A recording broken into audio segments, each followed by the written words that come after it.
So gym motivation.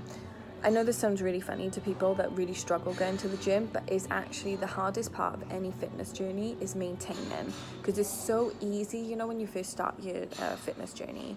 It's hard to start it, but when when you get into the rhythm and you start seeing the results, it's so fun. You're like, wow.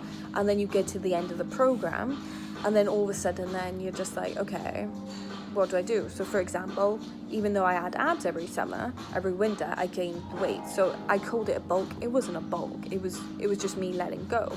So for 5 years I did that vicious cycle, and it just wasn't very fun because it just wasn't scheduled.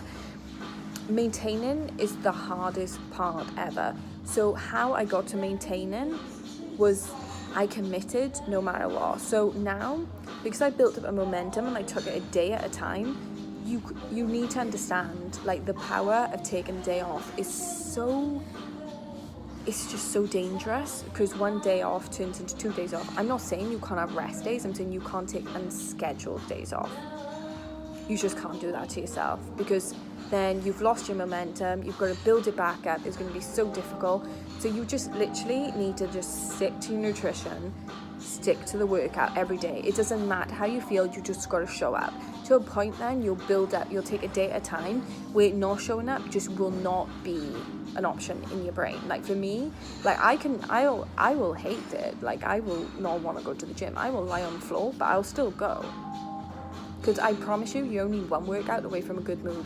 What I do to really help myself, I just dance around like a lunatic. Like I will take 2 scoops and I will put like my banging playlist on. If you want to know my music, hit me up on Instagram or Facebook.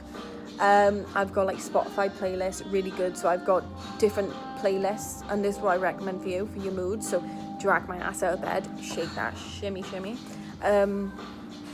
I'm going to take over the world, the Titan games, you know. So I hope those tips help, because you need to understand. Like, for example, I'm looking at Sean T's Transform 20, and it says about the climb and repeat. So, for example, you climb, something gets really hard and people drop off. You need to understand, you're going to fall off the wagon. That's okay. But every time you keep repeating this cycle, you'll fall off a little bit less each time. So I hope it really helps. See ya.